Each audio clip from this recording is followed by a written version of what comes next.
안녕하세요. 오늘도 사연살롱을 찾아주셔서 감사합니다. 저는 초등학교 다니는 딸을 홀로 키우며 동네에서 꽤 규모가 있는 피부샵을 운영하는 30대 여성입니다. 저는 3년 전에 이혼했어요. 전 남편과는 꽤 잘 지내는 편이었는데 사람 일은 아무도 모른다고 전 남편이 일을 그만두고 대형 카페를 오픈하면서 좋았던 사이는 급속도로 멀어지게 되었죠. 그러면서 설상가상으로 전 남편은 돈을 벌어오는 게 아니라 집에 있는 돈을 끌어다 쓰기 시작했는데요. 저희 집 돈만 끌어다 썼으면 그나마 다행인데 홀 시어머니 사시는 집까지 팔아 졸지에 시어머니와 합가를 하게 만들었어요. 그게 저의 결혼 생활에 있어서 최악 중에 최악의 선택이었는데 사실 시어머니와 합가하기 전까지는 나름 사이가 괜찮았거든요. 그렇기 때문에 남편의 부탁을 받아들였는데요. 그 선택은 하지 말았어야 했어요. 왜냐하면 아무리 좋았던 사이도 변하는 건 한순간이었거든요. 요즘은 고부 사이도 모녀 사이처럼 좋은 사람들도 많은 것 같은데 저희는 그렇지 못했죠. 처음부터 사이가 별로였다면 또 이야기가 달라질 수 있었는데 저도 제가 시어머니와 모녀 사이처럼 잘 지낼 수 있을 거라고 생각했던 게 문제라면 문제였어요. 시어머니는 홀로 두 아들을 키운 분이셨고 저는 친엄마가 안 계셔서 엄마의 정이 그리운 사람이었거든요. 아빠가 재혼해서 새엄마가 계시긴 했지만 어쩐지 새엄마는 친엄마 같진 않았죠. 거기에 새엄마가 동생 둘을 낳고부터는 제 자신이 더 꽂아놓은 보리짝처럼 느껴졌는데요. 그렇다고 새엄마가 저를 차별하거나 구박을 한 것도 아니었어요. 그냥 누가 시키지도 않았는데 제가 눈치를 받고 그렇게 지내다 보니 집이 편하지 않았죠. 그래서 대학을 다니면서 혼자 나와 지내게 되었는데 그 후로 친정 부모님과는 어느 정도 거리를 유지하며 지내게 되었죠. 명절에만 하루 가족들 얼굴 보러 가는 정도였는데 말로는 바쁘다, 약속이 있다 그러면서 피했어요. 저를 뺀 나머지 가족들이 너무 단란해 보여 괜히 심술이 났거든요. 그리고 새엄마는 그런 제 마음을 눈치챈 듯 편하게 하라고 하셨는데 지금은 나이가 들어 새엄마도 그때 나 때문에 서운했겠구나 라고 생각하지만 그때는 새엄마도 제가 있는 게 불편할 거라고 생각했어요. 그리하여 그런 오해로 인해 저는 고아 아닌 고아처럼 지냈고 딸이 없고 남편이 없던 시어머니에게 못 받은 엄마의 정을 느끼고 싶었던 것 같아요. 시어머니가 처음 저를 봤을 때 굉장히 좋아하시고 또 잘해주셨거든요. 어서 와, 우리가 드디어 만났네? 나는 오늘을 얼마나 기다렸는지 몰라. 내 평생 소원이 딸 같은 며느리였는 거였거든? 우리 잘 지내보자. 어쩜 생긴 것도 너무 예쁘게 생겼다. 우리 아들이랑 오래 만났다며. 근데 왜 한 번을 집에 놀러 오지도 않았어? 내가 아주 궁금해 죽는 줄 알았네. 이렇게 저를 보자마자 제 손을 잡고 연신 잘 지내자고 이야기하셨는데 참 희한하죠. 시어머니도 친엄마가 아닌데 제 마음이 단번에 쏠렸어요. 마치 돌아가신 엄마가 살아 돌아온 그런 비슷한 기분을 느꼈는데 그래서 남편과 결혼을 서두르고 싶어졌죠. 어차피 저는 혼자 살았고 결혼은 남편이 지속적으로 원했는데 남편이 위로 형이 있어서 괜히 망설여졌어요. 형이 아직 미혼이었거든요. 뭐 말로는 노무사 준비를 한다고 했는데 그 공부가 힘든지 쉽게 풀리는 것 같지 않았어요.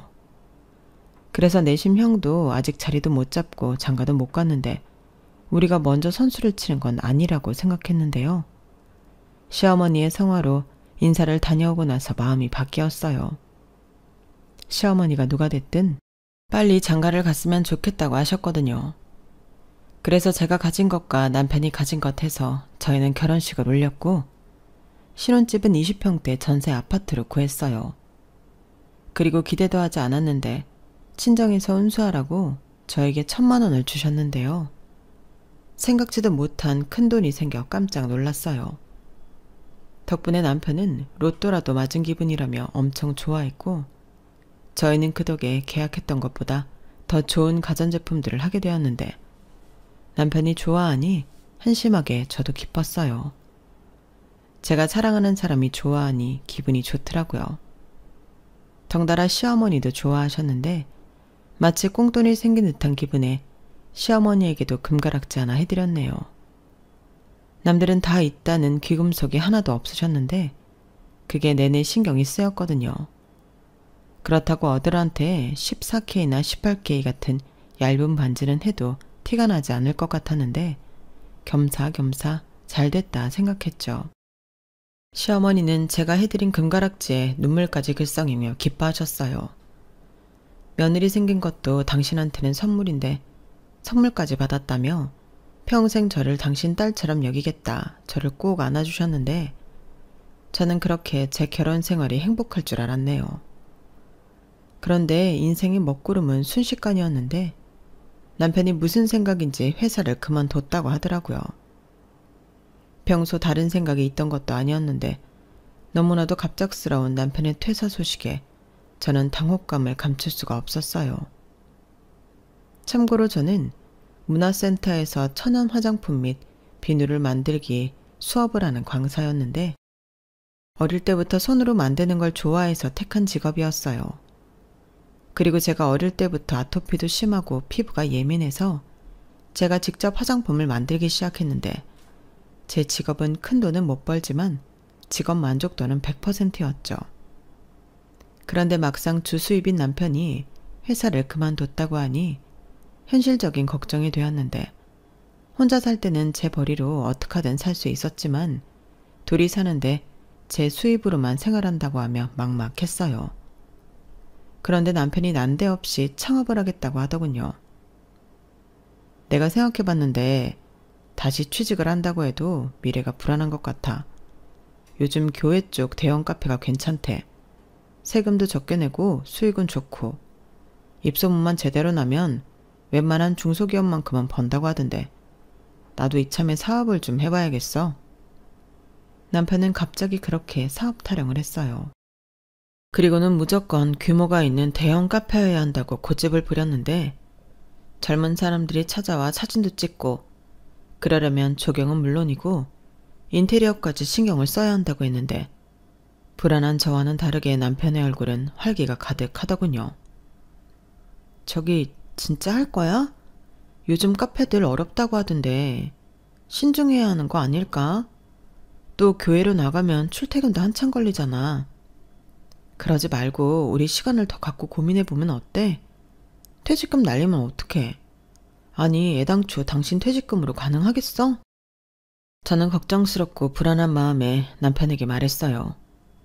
하지만 남편은 제가 초장부터 초를 친다고 싫어했고 자기가 다 생각이 있다며 저더러 신경 쓰지 말라고 했어요.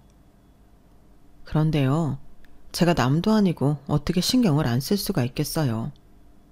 그래서 불안한 마음에 시어머니에게 이런 제 마음을 하소연하기도 했는데 가재는 개편이라고 시어머니는 자기 아들이 생각이 있어 그런다는데 밀어주지 못할 망정 귀를 꺾지 말라고 하시더군요.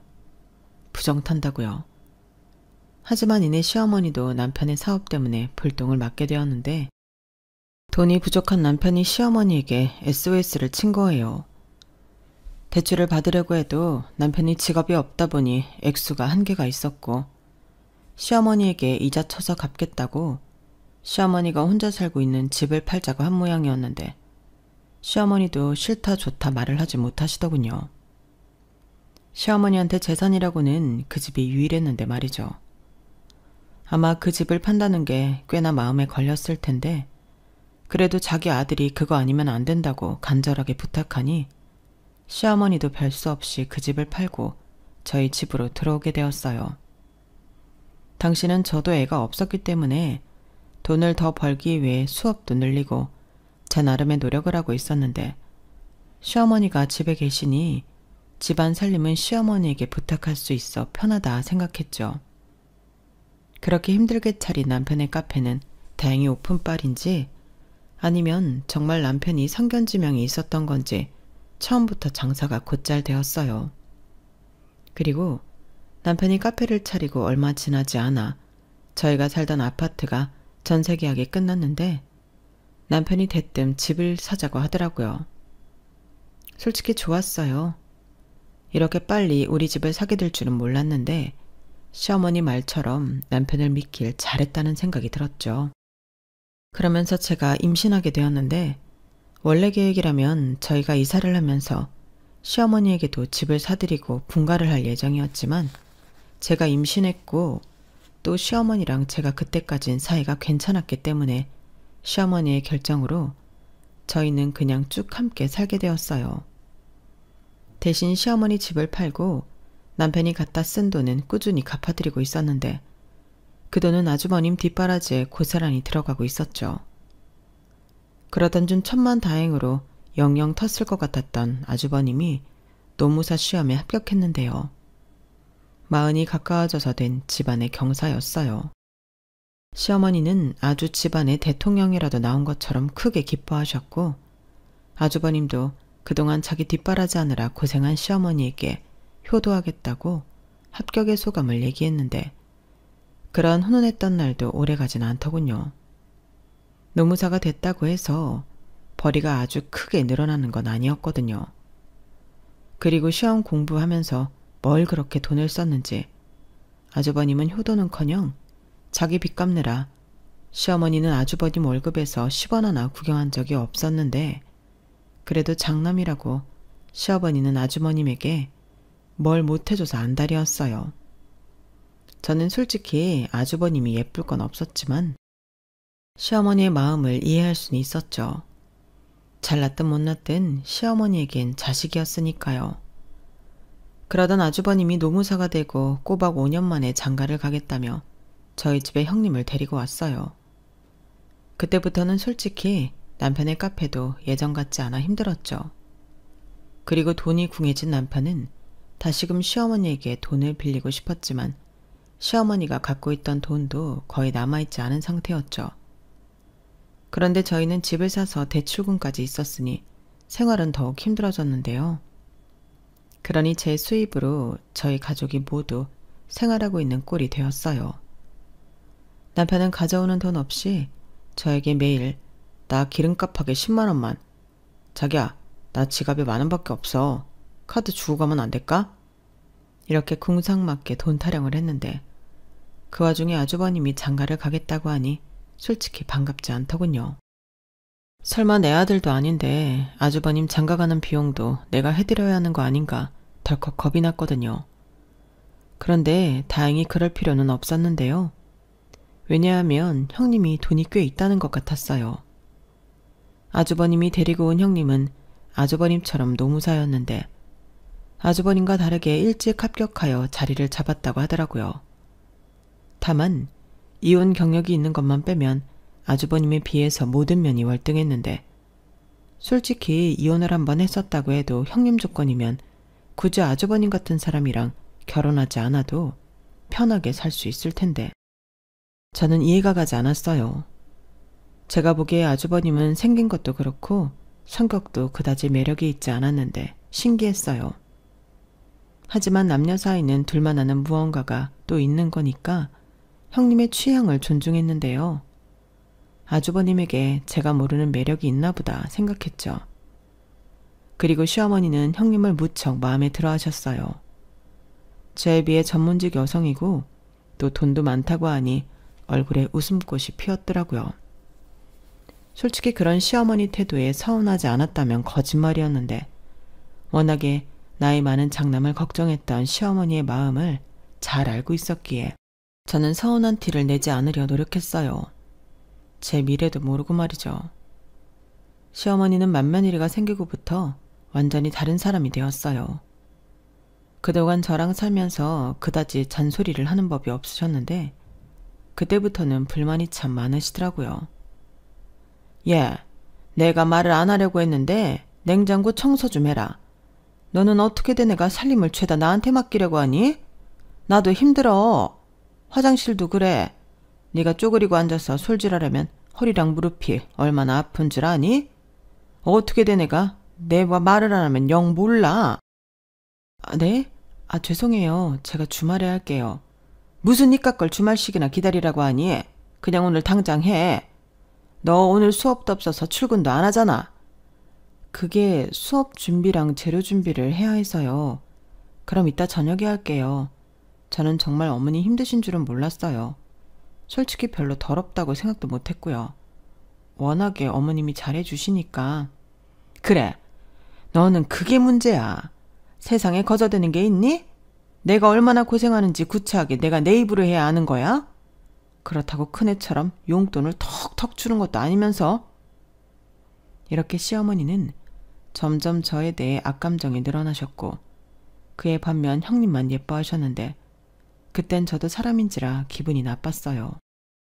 저희가 모시고 살고 있고 어찌됐든 제가 당신 끼니며 병원도 모시고 다니는데 시어머니는 형님만 찾으셨어요.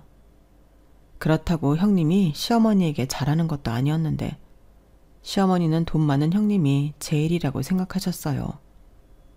그러니 저는 매일 서운한 사람이 되었고 남편에게 이런 마음을 표현하기도 했는데 남편은 대수롭지 않다는 듯 자기는 예쁨 많이 받았잖아. 형수도 이제 시집 왔는데 시어머니 사랑 좀 받아야지. 사람이 왜 그렇게 속이 좁아? 라고 했는데 남편은 정말 남의 편이라 남편이라고 하더니 그 말이 정말이더군요. 저희 집인데 제 편은 아무도 없었어요. 제가 삐쳐서 뚱에 있으면 속 좁은 사람으로 몰기도 했는데 그땐 짜증이 나기도 했어요. 일은 일대로 집안일은 집안일대로 제가 다 하는데 이런 취급을 받으니 열받았거든요. 거기에 돈은 돈대로 없고 애는 커가는데 남편은 대책도 없어 보이고 이렇게 사는 게 맞나 싶었죠. 그러다 문제가 터지고 말았어요. 제 벌이로 모든 걸 감당할 수 없었기 때문에 집 대출금이 연체가 되고 말았거든요. 남편은 어쩔 수 없다며 집을 팔자고 했고 저는 첫집인데 이렇게 돈 때문에 팔아야 하다니 마음이 좋지 않았어요. 거기에 당신한테 돈 얘기는 일절하지 말라던 시어머니도 그때부턴 좋아 보이지 않았는데요. 시어머니는 어딜 가나 형님 자랑만 하셨거든요. 우리 큰아들 며느리가 우리 아들처럼 노무사인데 애가 얼마나 야무진지 몰라. 돈도 많이 모았고 친정도 좀 산다고 하는데 우리 아들이 늦게나마 복이 많지. 나는 우리 큰애만 보면 보고만 있어도 배가 부르다니까? 이것 좀 봐. 우리 큰애가 면세점에서 놔주려고 사온 건데 스카프 예쁘지? 얘가 이렇게 안목도 있다니까? 이렇게 제가 있는데도 친구분을 집에 불러 형님 자랑만 하셨는데요.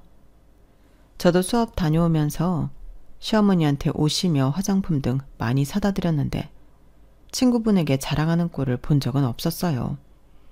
아니, 그전에는 굳이 자랑을 할 필요가 있나 했었는데 형님 자랑을 계속 듣다 보니 정말로 사람이 속이 좁아지더라고요.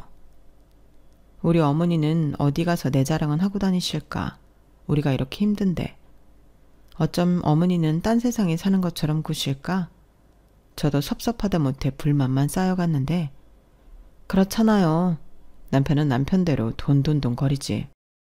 시어머니는 저를 무슨 무수리 취급을 하면서 형님만 무슨 공주님 마냥 떠받드는데 내가 이러려고 시어머니 모시고 살고 있나 결혼 자체가 후회스러웠어요. 형님에게 질투 같은 유치한 감정을 느끼고 싶지 않은데 시어머니의 차별이 심해지면 심해질수록 저도 형님이 싫어지더라고요. 만약 시어머니가 밖에서 떠들고 다니시는 것처럼 형님이 우리 식구들에게 정말로 잘한다면 제가 이상한 사람이 될 수도 있는데 실상은 그렇지도 않았어요. 시어머니가 자랑하던 스카프는 형님이 신혼여행 다녀오면서 면세점에서 사온 거였는데 선물은 그게 유일무이했거든요. 그렇다고 무슨 용돈을 팍팍 주냐고 묻는다면 그것도 아니었는데 형님은 자기 아쉬울 때만 돈으로 때우는 사람이었어요. 명절, 제사, 생신 그런 날 요리조리 빼기 위해 시어머니에게 용돈을 드렸는데 막말로 저만 피해자였죠. 시어머니는 그 알량한 몇 푼에 홀랑 넘어가 그래 바쁘면 어쩔 수 없지. 신경 쓰지 말고 너는 너 볼 일 봐라.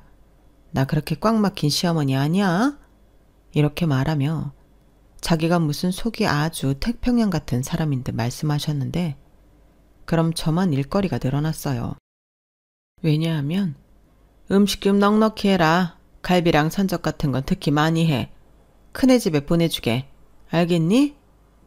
이렇게 형님네 집에 퍼다 날라야 했는데 아니 돈은 당신이 받고 왜 나만 이리 손해를 봐야 하나 배알이 꼬였죠.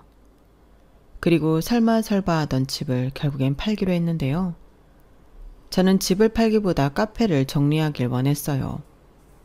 밑 빠진 독에 물을 붓고 있는 것 같았는데 그냥 손해를 보더라도 남편이 카페를 정리하고 취직했으면 했죠.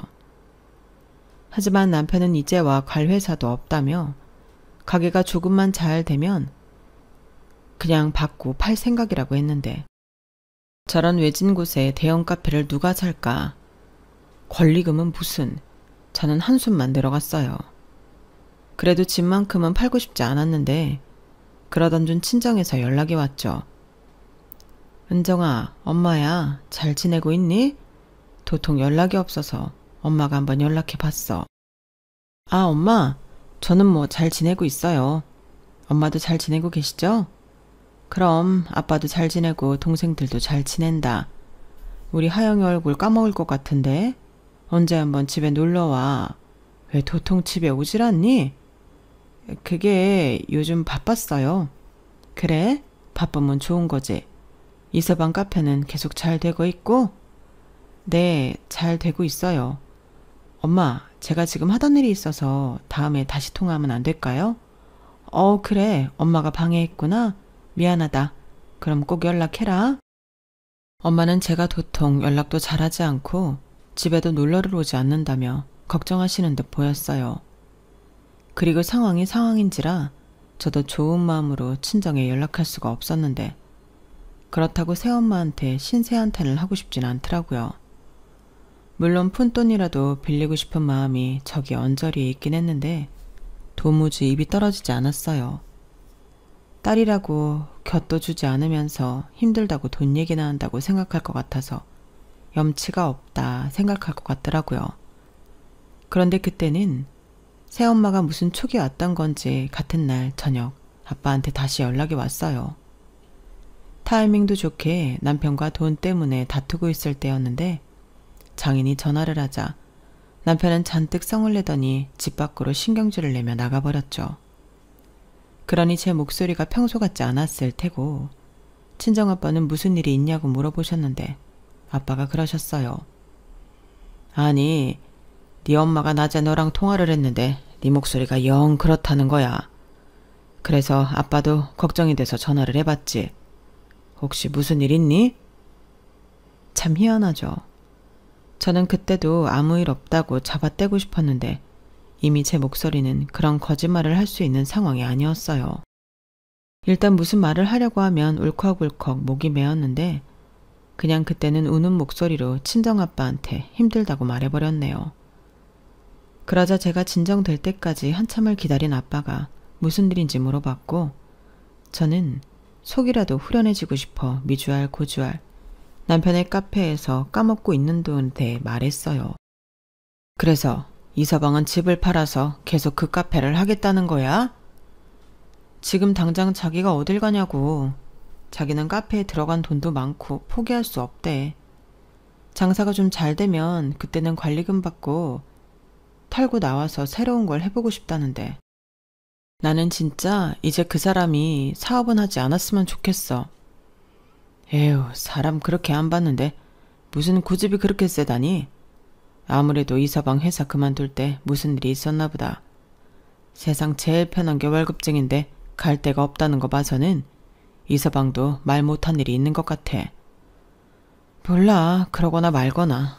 그놈의 사업한다고 어머니 집까지 팔아서 쓰고. 이게 뭐야? 네 시어머니는 뭘 하셔? 그래도 같이 사는데 아들한테 한 소리는 안 해? 우리 어머니는 돈에 대해서는 일절 아무 말도 하지 말라고 해. 그리고 자기는 이미 다 털어줬으니까 돈 달라는 소리 하지 말라고 하는데 내가 봐도 어머니 돈은 아주버님이 다 갖다 써서 없어. 그럼 진짜 그 집을 파는 것 말고는 방법이 없네. 그럼 네 시어머니는 어쩌자는 거야? 큰아들네로 가시는 거야? 글쎄, 솔직히 잘 모르겠어. 시어머니와 형님네 가면 좋으시겠지. 저는 이제 막판에 몰렸기 때문에 아무 생각도 하고 싶지 않았어요. 그리고 남편은 자기 마음대로 집을 부동산에 내놓았는데 그 타이밍에 새엄마가 저를 만나겠다고 저희 동네로 오셨어요. 그리고는 저에게 꽤나 돈이 많이 든 통장을 건네주셨는데요. 생전 처음 보는 긴 숫자에 눈이 휘둥그레졌죠. 게다가 그 다음에 이어진 새엄마의 말은 꿈인지 생시인지 구별이 가지 않을 만큼 얼떨떨했는데요. 이걸로 그 집 엄마가 살게. 그럼 니들이 이사 생각하지 말고 거기 계속 살 수 있는 거잖아. 돈이 뭐 도망가는 것도 아니고 나중에 시일 봐서 명의는 네 앞으로 해줄 생각이야. 이렇게 말씀하셨거든요.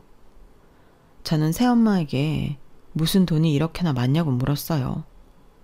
혹시 어디 가서 대출이라도 받은 걸까봐 덜컥 겁이 났죠. 그런데 새엄마는 재작년에 우리 아빠가 돌아가시면서 내 앞으로 남겨주신 거야. 이상한 돈 아니니까 받아도 돼. 라고 하셨는데 새엄마의 아빠라고 하면 사실상 저랑은 아무 상관도 없는 분이라서 그 돈을 덥석 받을 수가 없었어요. 그래서 그래도 제가 이걸 어떻게 받아요. 수빈이랑 수철이도 있는데 저희 돈 못 받아요. 라고 말하고 그 통장을 다시 새엄마에게 돌려줬는데 새엄마는 다시 통장을 저한테 밀어주시면서 이렇게 말씀하셨어요. 그땐 좀 화가 난 목소리셔서 저도 좀 놀랐죠. 새엄마는 단 한 번도 저에게 화를 내거나 혼내신 적이 없으셨거든요. 언제까지 넌 나를 밀어낼 거니? 내가 네 엄마로 산지 내일 모레면 20년이야. 엄마가 자식 위해서 이런 것도 못해? 너 평생 나한테 아쉬운 소리 한 적 있어? 시집갈 때도 나한테 손 한 번 벌리지 않고 갔잖아. 그야 제가 어떻게 그래요. 그리고 1,000만 원 주셨잖아요. 얘 좀 봐. 그깟 1,000만 원이 자식 결혼시키는데 돈이니? 그것도 안 받을까봐 겨우 준 건데. 너는 어떻게든 내가 시간이 지나도 받기질 않아. 원래 자식들은 다 그렇게 해. 딸은 원래 엄마한테 간이고 쓸개고 달라고 하는 거야. 이 돈은 내가 너 주려고 따로 갖고 있던 돈이기도 했어. 수빈이랑 수철이는 지금까지 해줄 거 다 해주고 키웠잖아. 미술한다고 돈 써, 운동한다고 돈 써. 이건 흔정이 네 몫이야. 그래도 최은정, 너 엄마 계속 속상하게 할래? 내가 남이야? 언제까지 남이야? 나는 네 아빠랑 결혼하겠다고 결심한 순간부터 네 엄마로 살겠다고 뼛속까지 다짐한 사람이야. 동생 낳아주면 정을 좀 주려나 했더니 홀랑 독립해버리고 시집가고는 친정이라고 찾아오지도 않는데 내가 언제까지 너 짝사랑해야 하니? 지금도 그래. 자존심이 밥 먹여줘? 아니 엄마 앞에서 무슨 자존심이야. 속상해 죽겠네. 죄송해요. 죄송하다는 말도 하지 마. 내가 속상한 건 네가 힘들어 보여서 그래. 세상 어떤 엄마가 딸이 힘들게 사는 걸 보고 속이 좋아. 그러니까 군말하지 말고 이 돈으로 내가 그 집 사는 걸로 하자. 그냥 돈만 주면 돈도 홀랑 날리고 또 집 팔자는 소리 할 것 같으니까 그 집이라도 내가 쥐고 있을게. 그래야 이서방이 당장 팔자는 소리도 못하지. 엄마, 거기까지 생각하신 거예요? 그래, 나는 뭐가 어떻게 되든 너 편한 게 1번이야. 내가 이 집을 쥐고 있어야 네가 편하지. 안 그래? 그리고 이서방 카페인지 뭔지 자리를 잡던 폐업을 하든 어떡하든 정리가 되면 네 앞으로 명의 조용히 돌려놓자. 여자는 뒷주머니가 있어야 힘이 안 빠져. 저는 새엄마의 진심 어린 마음에 너무 죄송했어요. 저도 여자고 한 아이를 키우는 엄마지만 새엄마 같은 사람은 절대 될 수 없을 것 같았거든요. 게다가 오랜 시간 새엄마를 오해하고 살았다는 게 제일 죄송했는데 그렇게 새엄마의 도움으로 저희 집은 이사 걱정이 없게 되었죠. 남편은 기대도 하지 않았던 처가 덕을 본다며 싱글벙글이었는데 뜬금없이 왜 아빠가 아닌 새엄마가 집을 사주는 거냐고 물어보더라고요. 그런데요, 그걸 물어보는 이유에는 시커먼 속이 있었어요. 장인어른 이름으로 사주시는 거면 자기한테 물려주려고 그러나 보다 할 수 있는데 장모님은 아니겠지? 막말로 친엄마도 아니고 새엄마인데 자기한테 물려주진 않을 거잖아. 처제랑 처남도 있고. 에이, 그건 좀 아깝다. 이렇게 말하더라고요. 그 소리를 듣는데 새엄마가 성견지명이 있었구나. 무릎을 딱 때릴 판이었는데 남편이 또 이런 말로 저에게 신신당부를 하더군요. 우리 엄마한테는 장모님한테 집 팔았다는 얘기하지 말자. 뭐 달라질 것도 없는데 그런 말해서 뭐해. 괜히 사돈 집에 산다고 생각하면 마음만 껄끄럽지. 안 그래? 이렇게 말하면서 시어머니한테는 비밀로 하자고 했는데 그 속도 빤히 보였죠. 그냥 자기 엄마한테 장모한테 집 팔았다는 소리를 하고 싶지 않은 거예요. 그러니까 장모 집인데 지 집인 듯 계속 행세를 하고 싶은 거였는데 저는 아무 소리 하지 않았네요. 그냥 그때부터는 남편이 너무 속물 같고 별로라서 상종하고 싶지 않았어요. 그리고 그렇게 한 고비를 넘긴 남편은 나름 열심히 노력하는 모습을 보이는 것 같긴 했는데요. 솔직히 그것도 확인할 수 있는 건 아니었어요. 그래도 그전과 달리 돈 하지 않고 매일 카페 나간다고 하니 그런가 보다 했는데 그러는 와중 추석 명절이 되었죠. 시어머니와 함께 사니 제사도 명절도 너무 일이 많고 귀찮았는데 형과 아주버님은 늘 부부가 얌체처럼 당일 늦게 와서 식사만 하고 가거나 제사상에 절만 했었죠. 그런데 그 추석엔 그마저도 안 온다고 했는데 그쪽 친정 가족들과 가족여행을 간다고 들었어요. 그러자 시어머니는 겉으로는 뭐라고 하지 않으면서도 그때도 음식만 전해주겠다며 당신이 하실 것도 아니면서 뭐 먹고 싶냐고 형님에게 물으셨어요. 다행히 형님은 됐다고 가족들이랑 여행 가는데 음식 받아봤자 상하지 않겠냐고 말도 참 정없이 한 모양이었는데요. 그때도 시어머니는 뭐라고 하지도 못하고 그래 내가 그 생각은 못했네. 역시 우리 큰며느리가 똑똑하네. 라며 형님 말에 맞장구를 쳤는데 그걸 옆에서 보고 있는 제 속도 좋진 않았네요. 사실 시어머니가 저렇게 형님에게 괜찮다 하는 데는 다 이유가 있었거든요. 그게 뭐냐면 명절 연휴가 지나고 시어머니가 친구분들과 베트남으로 여행을 가시는데 그 돈을 형님이 내겠다고 하신 거였어요. 저랑 남편도 그 자리에 있었는데 형님의 말에 깜짝 놀랐죠. 돈이 많다고 하더니 통도 크구나.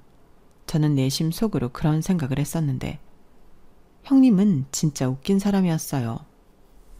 동서, 내가 생각해봤는데 어머니 베트남 경비 말이야. 반반하자. 네? 반반이요? 왜요? 왜라니? 형제가 반반하는 건 당연하지. 그럼 그걸 나더러 다 내라는 거야? 말도 안 돼. 동서 그렇게 안 봤는데 사람이 좀 못됐다. 형님, 왜 말씀을 그렇게 하세요? 그럼 어머니한테 말씀드리기 전에 저한테 먼저 상의하셔야죠. 형님이 혼자 다 아는 것처럼 말씀해놓고 뒤로 이러는 법이 어딨어요. 그럼 저는 뭐 생색도 안 나는데 알겠다고 해요? 동서도 이렇게 화낼 줄 아는 사람이었어?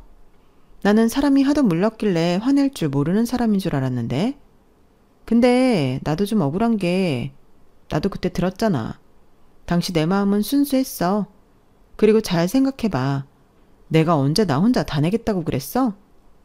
어머님이 친구들은 전부 가는데 당신만 못 간다고 하도 속상해하니까 그럼 다녀오시라고 했을 뿐이지. 그게 그거죠. 좌우간 저희는 못해요. 죄송해요. 저는 형님의 얌체짓에 놀아나고 싶지 않았어요. 그래서 단호하게 거절했는데 아주버님이 남편에게 연락을 한 모양이었어요. 그리고 남편 말이 어머니 여행 경비를 반반씩 하기로 했다고 했는데요. 그럼 어떡해. 엄마 여행 가는 건데 형네만 하라고 해? 형제가 똑같이 하는 게 맞지. 이렇게 말하는데 정말 어이가 없었어요. 자기 혼자만 체면 다 차리겠다는 건데 진짜 오만정이 떨어졌죠. 그래서 나는 모르겠다. 네가 알아서 해라. 하고 모른 척 했는데 남편이 자기가 알아서 한다고 했어요. 그렇게 시어머니 여행 경비 문제는 지나갔는데 시어머니는 여전히 자기 여행 경비를 형님네가 전부 냈다고 동네방네 떠들고 다니셨어요.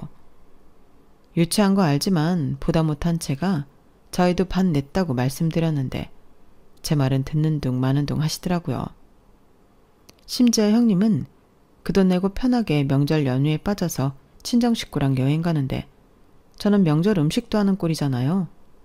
그러니 억울할 수밖에 없었는데 시어머니의 며느리 차별에 이가 갈렸어요. 그 정도가 점점 심해지니 같이 사는 게 하루하루 힘들더라고요. 하지만 남편은 쥐뿔 아무것도 없으면서 형도 안 하려는 효자 노릇하려고 똥인지 된장인지 구별도 못하고 있었는데 이런 결혼 생활이 의미가 없다고 생각할 즈음이었죠. 결정적인 사건이 벌어졌거든요. 그건 시어머님이 벼르고 벼르던 베트남 여행을 다녀온 직후였는데요.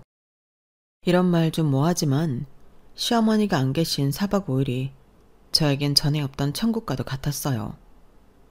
그런데 시어머니가 귀국하시고 선물이라고 사온 것들이 있었는데 시어머님이 집에 오시는 길에 형님에게 집에 와보라고 벌써 불렀더라고요. 선물을 주겠다며 혼자 신이 나셨는데 저는 설마 했지만 그 설마는 역시였어요. 시어머니는 형님에게 명품 화장품을 주셨는데 저는 망고 젤리를 주시는 거예요. 그것도 제 선물이라고 하면서 거실 식탁에 놓고 식구들 모두 먹자고 하는데 그게 어딜 봐서 제 선물이라고 하는 거죠? 저는 시어머님이 주시는 망고 젤리를 떨떠름하게 받았어요. 그러자 시어머니는 자기 선물이 마음에 안 드냐고 저한테 핀잔을 주시더군요. 너는 어째 선물을 줘도 입이 뚱하게 나와 있니? 선물 준 사람 민망하게 이게 뭐야? 고맙다고 해야지. 아, 네. 근데 어머니가 그러셨잖아요. 식탁에 두고 식구들 먹자고. 그럼 이게 제 선물이 맞는 거예요? 그리고 형님은 명품 화장품인데. 어머, 너 혹시 네 형님 거 탐내는 거니? 네가 무슨 명품이야. 너는 명품 필요 없잖아. 명품도 쓰는 사람만 쓰는 거지. 어머니, 그만하세요. 동서, 그러지 말고 이거 가져. 나는 이런 거 안 써. 어머, 큰애야. 왜 그러니? 혹시 선물이 마음에 안 들어서 그래? 그게 아니라요. 동서가 샘내는 것 같아서요. 저는 이런 거 많기도 하고 피부가 예민해서 쓰는 제품만 써서요. 형님, 제가 무슨 거지도 아니고 제 말뜻은 그게 아니잖아요. 이왕 주시는 선물 기분 좋게 똑같은 걸로 주시면 더 좋았겠다. 이런 의도로 말하는 건데. 호모, 너도 참 웃긴다. 이게 돈이 얼만데 이걸 나더러 2개나 사라고 해? 그럼 형님도 그냥 망고 젤리 주셨으면 제가 이렇게 기분이 나쁘지 않죠. 방금 선물로 저랑 형님 차별하셨잖아요. 어머, 얘가 지금 뭐라고 하니? 차별? 얘가 아주 생사람 잡네? 내가 언제 차별을 했어? 그냥 사람마다 어울리는 선물을 했을 뿐인데. 너도 눈이 있으면 봐라. 네 형님이 두르고 다니는 것들 전부 명품이고 백화점 상품인데 선물을 주려면 격을 맞춰야지. 그리고 너를 봐봐.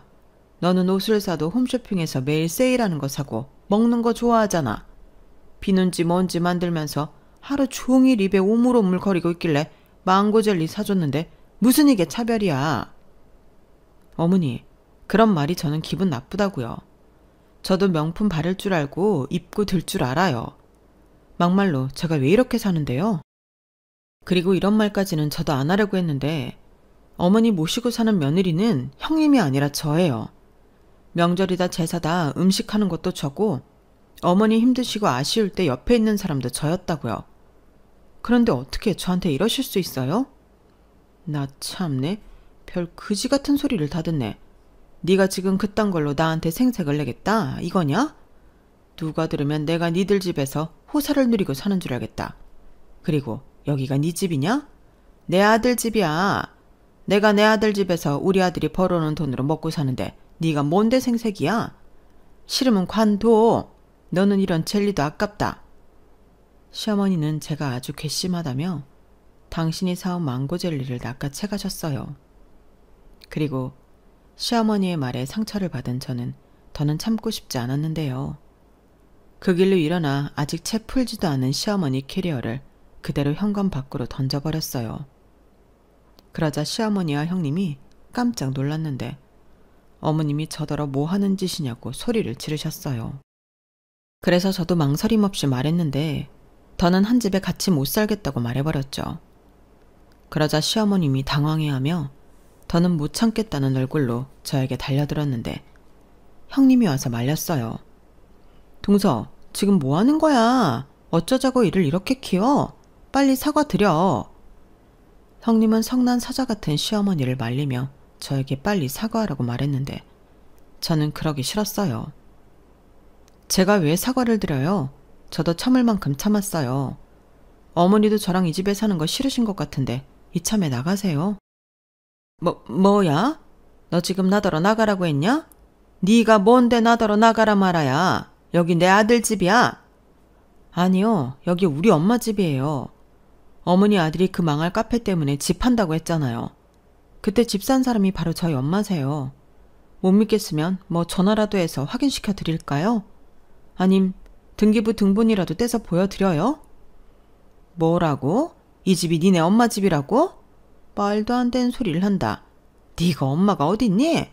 세상 천지, 새엄마가 피 한 방울 섞이지 않은 남의 자식을 위해서 그렇게 큰 돈을 쓸 리가 없어. 왜 없어요? 저희 어머니는 그러세요. 그러니까 더는 여기 저한테 함부로 하지 마시고 그 짐 가지고 나가세요. 동서, 그만해. 아니, 이렇게 어머니를 밖으로 내몰면 어머니는 어디에 가라는 거야? 어디긴요. 죽고 못 사는 형님네 가야죠.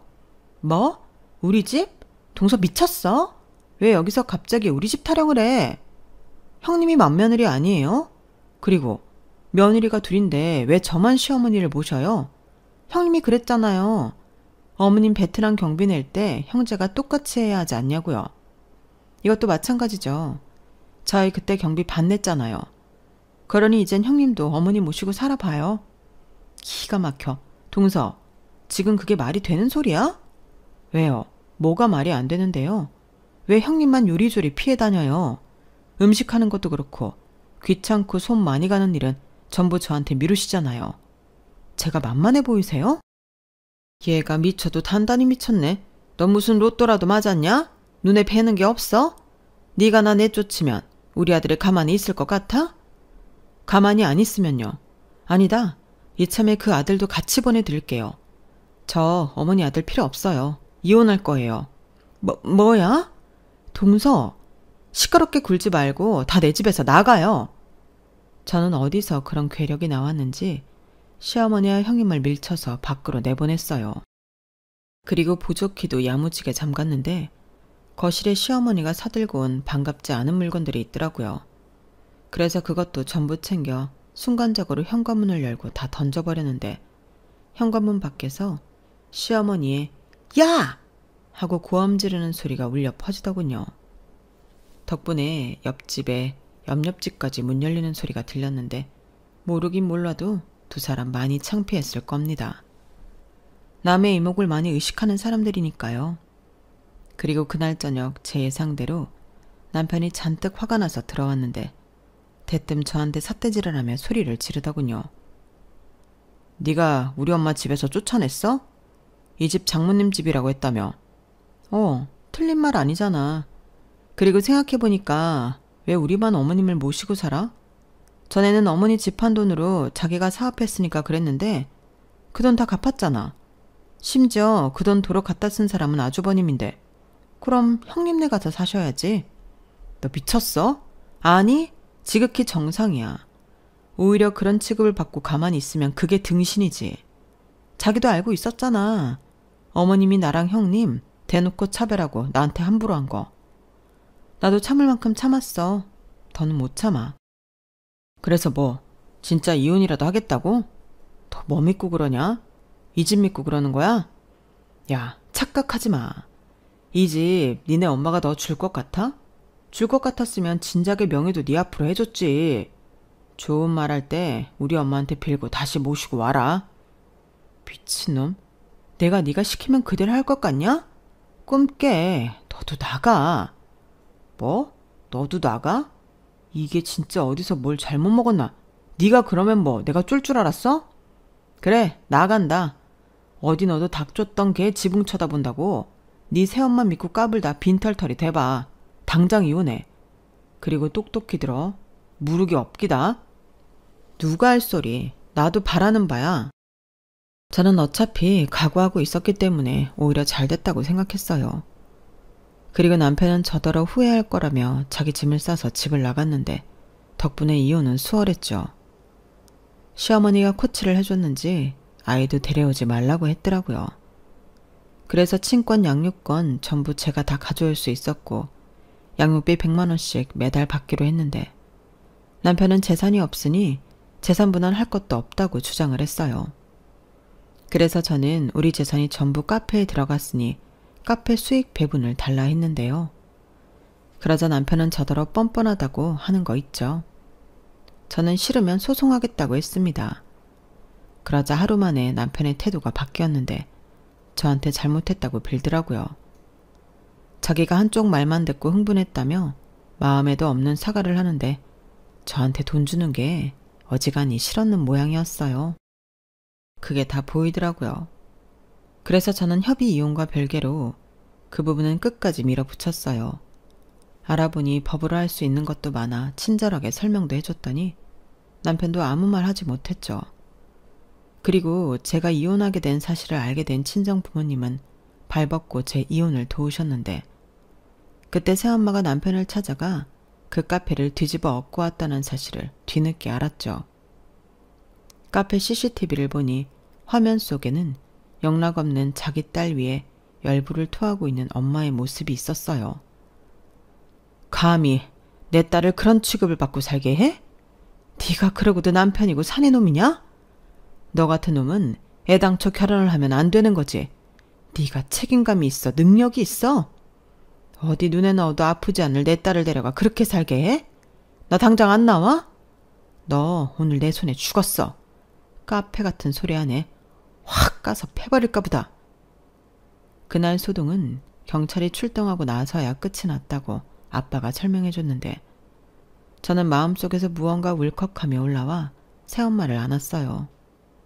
그리고 결심했죠. 이젠 새엄마라고 거리두지 않고 둘도 없는 하나밖에 없는 내 엄마라 여기며 잘해드리겠다고 말해요. 그렇게 저는 엄마의 활약 덕분에 원하는 대로 약속받고 남편과 이혼했어요. 시어머니는 그리 바라던 큰며느리 내에서 살게 된 모양이었는데 형님이 도저히 같이 못 산다고 시어머니를 구박했다나 보더군요. 자기가 결혼할 때 시어머니 모시는 일은 절대 없을 거라고 아주버님이 약속까지 했다는데 그래서 시어머니를 모시고 살 바에는 이혼하겠다고 했다나 봐요. 그러니 그 돈 잡아먹고 노무사가 된 장남이 자기 엄마더러 큰아들도 이혼당하는 걸 보고 싶지 않으면 나가라고 했다는데 시어머니 속이 말이 아니었겠죠. 오죽하면 자기 아들이랑 헤어진 전 며느리인 저에게 연락을 하셨겠어요. 그리고는 저에게 큰 며느리 흉을 보시며 저를 간부려 하셨는데 기가 막혔죠. 예, 둘째야. 내가 잘못했다. 내가 사람을 아주 잘못 봤어. 눈치를 얼마나 주고 구박은 또 얼마나 하는지 서러워서 못 살겠다. 이렇게 말씀하셨는데 죄송하지만 속으로 엄청 고소했어요. 결국 시어머니는 오갈 곳이 없어 자기 여동생네로 갔다는데 거기도 임시지 아주 머물 수 있는 곳은 아니라고 하더군요. 시어머니가 그러셨어요. 내가 잘못했으니까 네가 우리 아들이랑 다시 합쳐라. 우리 예전에 좋았잖아. 우리 다시 예전처럼 사이좋게 지내자. 내가 다시는 너 서운하게 안 할게. 이렇게 말씀하셨는데요. 제가 미쳤나요? 그 말을 듣고 다시 그 짓을 하게요. 저는 싫다고 단번에 거절했어요. 그리고는 다시는 전화하지 말라고 친히 수신자도 차단했고 저 남편에게 니네 엄마 간수 잘하라고 일러뒀는데 그때 속이 얼마나 후련했는지 모릅니다. 그러게 제가 잘해드릴 때 이런 제 진심을 일찍 알아봐줬다면 얼마나 좋아요. 괜히 돈 잘 버는 큰며느리 좋다고 차별하다 머물 곳도 사라지고 아들까지 이혼하게 만들었으니 이것도 어찌 보면 전부 시어머니 업보가 아닌가 싶습니다. 그리고 감사한 점도 있었는데 그들 덕분에 저는 저희 엄마의 진심을 늦게나마 알아차릴 수 있게 되었어요. 당연히 친딸이 아닌 저를 불편해할 거라고 생각했던 제 마음은 제 멋대로 한 착각이었는데 더 늦지 않고 알게 되어 다행이라 생각합니다. 지금부터라도 못다한 마음 전하며 그리웠던 엄마의 사랑을 느끼고 싶어요. 그리하여 저는 엄마의 집을 받기보다 그 집을 팔아 친정 근처에서 현재 아이를 키우며 지내고 있는데 친정엄마가 옆에 있으니 참 좋습니다. 아이 케어도 그렇고 반찬도 그렇고 엄마의 손길이 이렇게나 윤택한 건지 몰랐어요. 그래서 친정엄마 하는구나 새삼 느끼게 되었는데 앞으로는 저도 장녀로서 또 엄마 딸로서 행복하게 해드릴 생각입니다. 지금은 문화센터 강사보다 피부샵을 열어 손님 관리를 하고 있는데요. 갑자기 생뚱맞게 느껴질 수 있겠지만 천연 화장품을 개발하고 만들면서 제가 만든 제품으로 손님 관리를 하고 싶어 피부 관리를 배웠는데 이게 아주 저한테 딱인 직업이에요. 손님들이 제가 만든 제품과 제가 해드린 관리로 건강해지시고 예뻐지시는데 참 보람있고 좋더라고요. 초창기 때는 엄마 친구, 엄마 지인 이런 찬스가 좀 있긴 했는데 결국엔 입소문이 퍼져 지금은 찾아주는 손님이 아주 많아요. 겸사겸사 엄마도 관리해드리고 있는데 날로 당신이 회춘하는 것 같다며 좋아하십니다. 엄마가 좋아하니 저도 너무 좋고요. 그리하여 아빠도 이제야 마음이 놓인다며 편안해 하시는데 앞으로는 동생들과 또 저희 딸과 우리 부모님 모시고 행복하게 살고 싶은 바람입니다. 이혼한 것에 대해서는 전혀 후회가 없고요. 그놈의 카페는 결국엔 뭐 하나 건지지 못하고 월세를 못 내 폐업을 했다는 것 같은데 사실 예정된 수순이었다고 생각해요. 될 거였으면 진작에 풀렸겠죠. 그런데 그놈의 미련이 뭔지 들어간 본전 생각에 빠져나올 수 있는 기회도 놓쳐버린 인간인데 그 인간이 제일 크게 놓친 건 장담하건대 저랑 저희 딸이라고 생각해요. 그걸 몰랐던 어리석은 가장의 최후라고 생각하고 저는 시혜를 봐서 그 인간 통장이라도 압류해야 할 것 같습니다. 지금은 제가 버는 걸로 충분히 행복하게 살 수 있으니 당분간은 신경 쓰고 싶지 않아요. 그리고 이혼 후 펼쳐진 지금의 생활에 감사하며 앞으로 쭉 지금처럼만 행복하게 살겠습니다. 이상 제 이혼 사연은 여기까지였어요. 여러분들은 제 사연 어떻게 들으셨나요? 인터넷 글을 보다 이런 글귀를 본 적이 있어요. 어른이 된다는 것은 내 자리를 스스로 노력해 만든다는 것이다. 그 글귀를 보며 참 많은 생각을 했었는데 저는 앞으로 행복한 제 인생을 위해 스스로 노력해 제 자리를 만들어가는 사람이 되려 합니다. 제가 어떻게 사느냐에 따라 저희 애도 생각하는 가치관이 달라질 텐데 지금이라도 정신 똑바로 차리고 살려고요. 인생의 중요한 가치라는 게 무엇인지 저는 이제 좀 알 것 같거든요. 그럼 앞으로 펼쳐질 제 행복한 두 번째 인생을 위하며 긴 글을 마치도록 하겠습니다. 지금까지 길었던 글 함께 해주셔서 감사해요. 항상 건강하시고 행복하시길 바라겠습니다. 안녕히 계세요. 여러분, 사연 댓글에 응원과 현명한 조언 부탁드려요. 좋아요와 구독은 저에게 큰 힘이 됩니다.